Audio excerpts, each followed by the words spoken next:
Baik, Assalamualaikum warahmatullahi wabarakatuh. Perkenalkan saya Aisyah Ija, NPM 210826003. Di sini saya akan mempresentasikan tugas remediasi untuk blok Growth and Development. Di sini saya akan menjelaskan tentang kwashiorkor. Nah, jadi kwashiorkor ini kalau bahasa Indonesia itu biasanya kita sebut dengan busung lapar. Jadi ini adalah salah satu bentuk malnutrisi berat akibat kekurangan protein dalam makanan. Ini merupakan kondisi yang menyebabkan resistensi cairan, uh, sehingga memicu pembekakan pada tubuh, terutama pada kedua kaki dan perut. Biasanya kwashiorkor ini biasanya menyerang bayi pada anak dan anak-anak, dan paling sering pada usia sekitar usia penyapingan hingga usia 5 tahun. Penyebabnya itu karena kekurangan asupan protein, vitamin, dan mineral yang dalam jangka panjang. Selain itu, anak yang hanya mengkonsumsi makanan sumber karbohidrat seperti nasi atau jagung dalam jangka panjang biasanya juga menjadi penyebab terjadinya kwashiorkor ini. Faktor risikonya itu kekurangan asupan protein, vitamin dalam jangka panjang, anak yang mengkonsumsi makanan sumber karbohidrat yang terlalu sering atau dalam jangka panjang, biasanya juga pasien dengan kemiskinan, terus tinggal di lingkungan yang sanitasi buruk, penyakit berkepanjangan kronis yang mengganggu penyerapan nutrisi seperti HIV/AIDS, pengetahuan yang kurang mengenai kebutuhan makanan bergizi, diet yang terlalu ketat, penelantaran, dampak perang atau gagal panen dan bencana alam. Nah, untuk gejalanya sendiri biasanya itu penurunan gejala otot. Bentar. Ada penurunan gejala otot, perut membesar, kulit berwarna kemerahan, kering bersisik atau kuku rapuh. Kemudian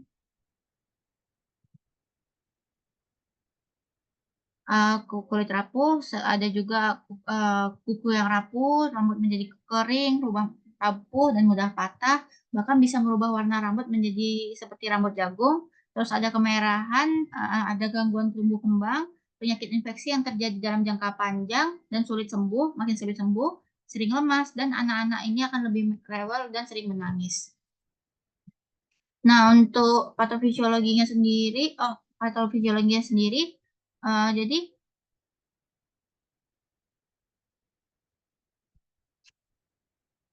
Nah, jadi patofisiologinya itu ada banyak penyebabnya. Kan tadi penyebabnya adalah salah satunya adalah asupan makanan yang kurang. Asupan makanan yang kurang ini menyebabkan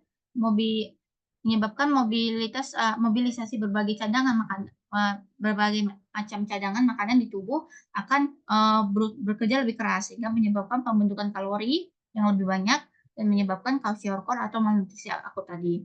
Nah, terus infeksi juga bisa menyebabkan kwashiorkor karena dia menyebabkan stres katabolik sehingga kebutuhan protein meningkat, akhirnya terjadilah defisiensi dari protein yang jangka panjang. Ada juga karena kelainan struktur bawaan, prematuritas atau penyakit pada masa neonatus, gangguan metabolik, urbanisasi, terus penyerapihan terlalu dini, dan kurangnya makanan tambahan. Tata laksananya sendiri, kita bisa memberikan pasien 10 langkah atau 10 penanganan gizi buruk. Nah, untuk hari pertama, hari kedua, kita atasi dulu hipoglikemi, hipotermi, dan dehidrasi pada pasien. Untuk mengatasi hipoglikemi, bisa kita kasih pasien dengan cairan glukosa 10%.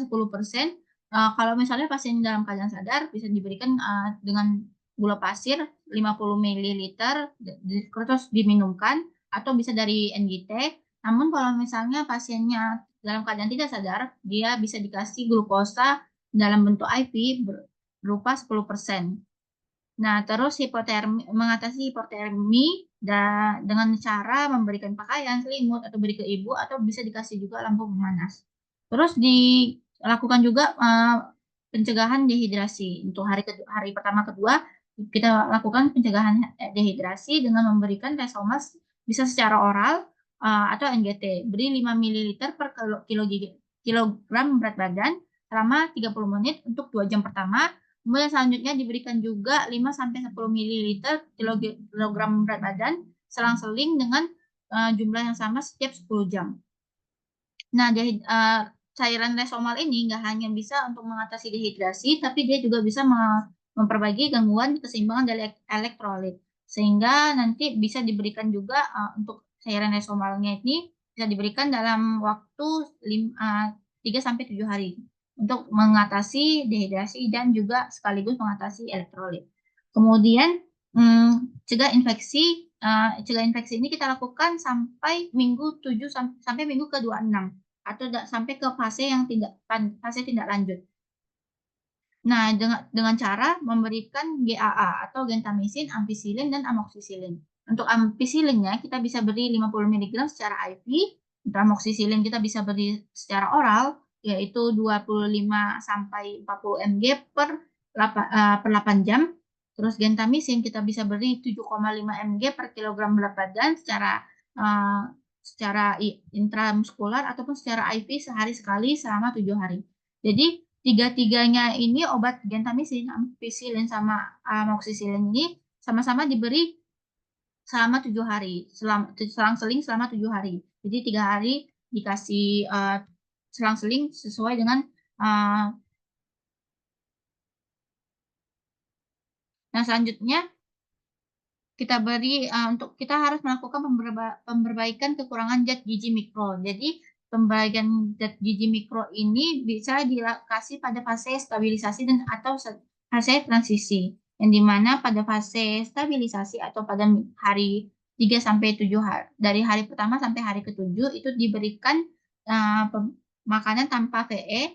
Kemudian setelah itu pada minggu 2 sampai minggu ke-26 atau pada fase rehabilitasi sampai fase tindak lanjut itu diberikan makanan dengan VE.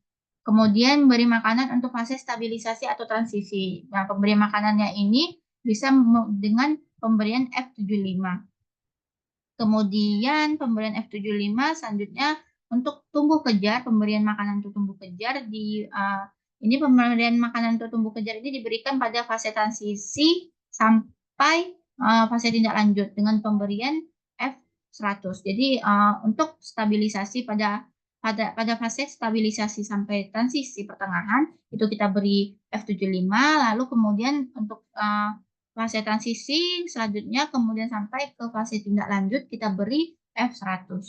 Kemudian memberikan stimulasi untuk tumbuh kembang. Nah, ini perlu dikasih edukasi kepada keluarga pasiennya bahwa kita perlu memberikan kasih sayang, ada lakukan aktivitas fisik, bermain dengan anak, atau keterlibatan ibu dan juga anggota keluarga untuk memberikan kasih sayang lebih atau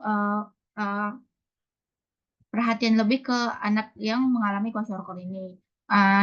Dia itu dilakukan dari fase pada hari pertama hingga pada fase tindak lanjut yaitu minggu 7 sampai 26. Kemudian persiapan untuk tindak lanjut di rumah. Nah, jadi kan jadi kan akan ada waktu di mana pasiennya itu akan balik ke rumah. Nah, jadi ketika pasien itu balik ke rumah, kita harus mempersiapkan atau mengedukasi lagi keluarganya bahwa anaknya ini bagaimana cara untuk tetap mempertahankan gizi dari anak ini sampai akhirnya anak bisa kembali normal lagi. Jadi itu perlu dipersiapkan bisa dari fase transisi hingga fase rehabilitasi. Itu aja. Nah, untuk edukasinya bisa dilakukan kwashiorkor ini bisa dicegah dengan memenuhi kebutuhan asupan terutama kalori dan protein harian yang sesuai dengan usia pasien. Protein kan banyak bisa diperoleh yaitu dari hewani seperti daging sapi, ayam, ikan, seafood. Terus juga selain itu bisa juga dari protein nabati seperti tempe, tahu, kacang-kacangan dalam kadar yang cukup.